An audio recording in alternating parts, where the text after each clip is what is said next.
Hello everyone, welcome to sqadia.com. Today we are discussing membrane structure and function, and in this particular section I'm going to focus on the discussion of membrane proteins, and we are going to see how in the case of the transmembrane proteins the hydrophobic portions is being linked in the presence of the hydrophobic residues of the amino acids, so there is no distortion in the structure of the plasma membrane. So we are going to start off with the discussion of the function of membrane phospholipids, why are they here, and what role they are basically playing in the establishment of normal physiological conditions of the plasma membrane so that the cell can carry out its normal activities, whether it's the synthesis of insulin, whether it's the signaling molecules, their production, whether it's the transmission of nerve impulses. All of these plays an important functions when each different component of a cell membrane or of a plasma membrane is functioning accurately, precisely, without having any kind of deformities. So moving on, we are going to study the lipid bilayer associated with the membrane proteins. We are going to see the membrane proteins, the transmembrane proteins. We are going to see different stranded proteins. We are going to see the transmembrane, single pass, multi-pass proteins, and we are going to see what are their functions and how they differ in terms of the covalent bonding, in terms of attachment with the fatty acid molecules, in terms of attachment with the oligosaccharide molecules, and then we are going to study the single pass transmembrane protein in detail as an example of the membrane proteins. So we are going to start off with the functions of membrane, phospholipids, and signaling, and I want you to understand this slide very importantly because it's an important slide and it is going to lay down the foundation of a structural basis in the understanding of cell cycle regulations, cell signaling, different type of molecules involved in signaling, and how transmembrane proteins basically functions in the activation of the cascases and how they play an important functions in the amplification of signals when a single molecule has binded with a receptor, how that particular receptor can stimulate thousands of molecules. So this is very critical in this particular perspective. So we'll start off with the extracellular signal that has arrived at this particular transmembrane protein. Take an example, it can be G protein coupled receptor, it can be a CD40 ligand, that plays a very important functions in the immunological portions, in the activation of the peripheral immune response, of course. So what happens is, as the signal came and as the ligand binded with its receptor, it caused the activation of its receptor. So receptor activation has been shown over here with these particular circles.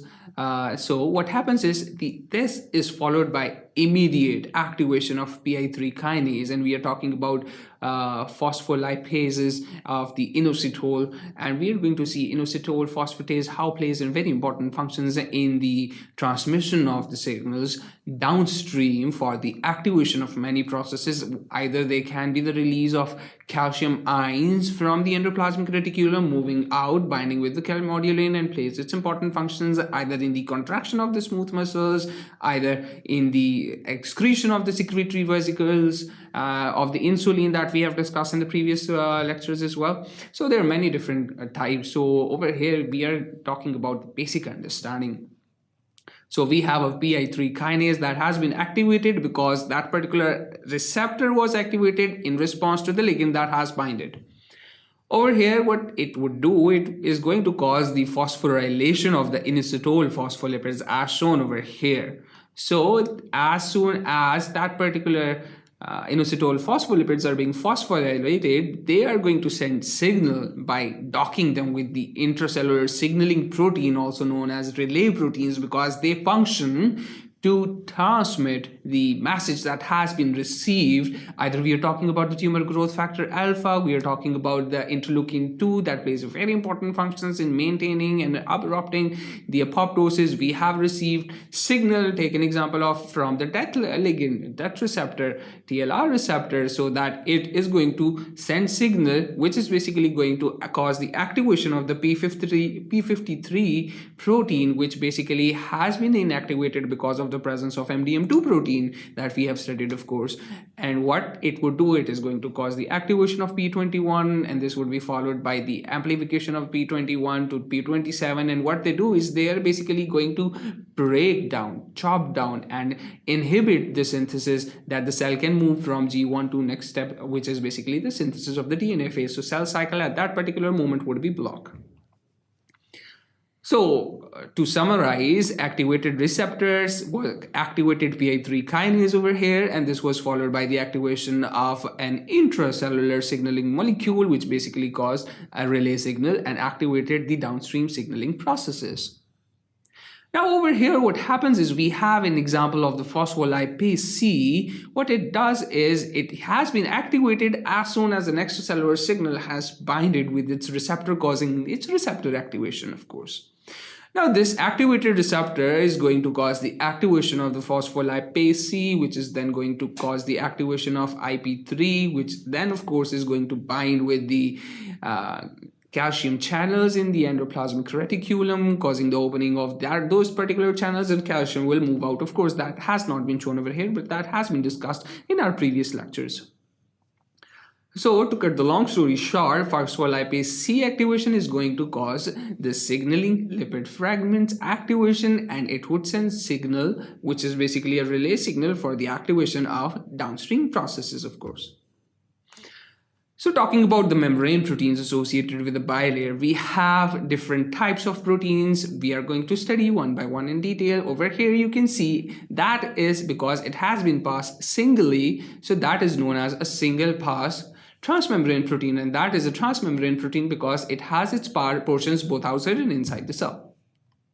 Right, so and of course this particular is in the form of alpha helices. It's not the beta barrels, so it would be considered as single pass alpha helix transmembrane proteins. And now what's the difference between this one and that one? This is the same protein except for the fact that it has been passed several times, so it means that it would be considered as multi-pass alpha helix transmembrane proteins. Now over here you can see the beta barrels, the formation of the beta barrels, which is again the transmembrane protein, and we are going to see in the coming slides the example of the beta barrels, the OMPA protein, OMPLA protein. There is a potent that basically caters for the translocation transport of the water system. And over here, this particularly is very important interest to me as well, because of course it is not a transmembrane protein because it's touching basically just one portion of the lipid bilayer. And of course, as you know that over here, the portions where they are interacting, this particular protein is interacting with the lipid bilayer. The lipid bilayer over here is a hydrophobic in nature.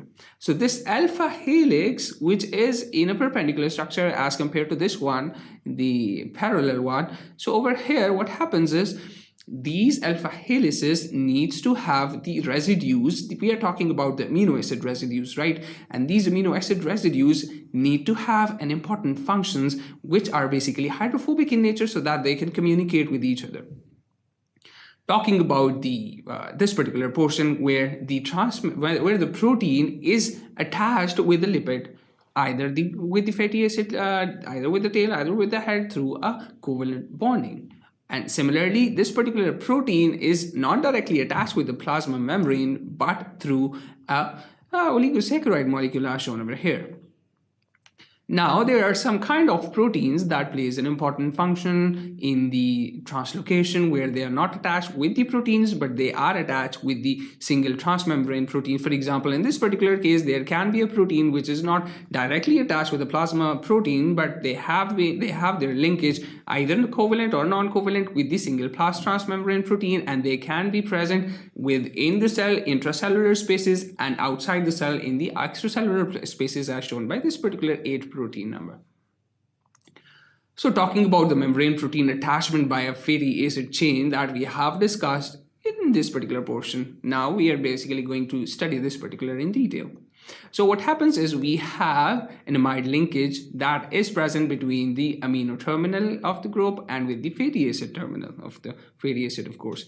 Now what happens in this particular case, of course, then there would be establishment of CN bond between the amino acid and the fatty acid. That is basically a type of a covalent linkage, and that is how basically a protein is going to be anchored to the membrane by a fatty acid chain in this case. Now we are going to study the protein anchoring to the membrane by a prenyl group, of course.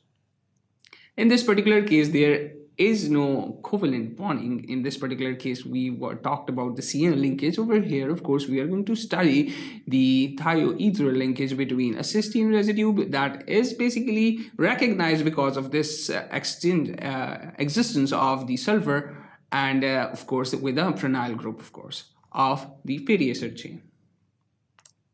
Now, talking about the single pass transmembrane protein that we have discussed in the previous section and in the beginning of this section as well, that it needs to have careful amino acid residues that are towards the periphery, which have basically the interaction with the lipid bilayer membrane. So over here, these green and the yellow residues, glycine, phenylalanine, this particular tyrosine is present within the membrane because it of course contains the hydrophilic portions as well. So we have all the hydrophobic amino acid residues, talking about glycine, phenylalanine, leucine we have over here, and the threonine of course as well, with the towards the periphery, towards the side where the alpha helix is being interacting with the hydrophobic portions of the lipid bilayer. So it's important to consider the whenever a membrane protein has to be passing through the core of the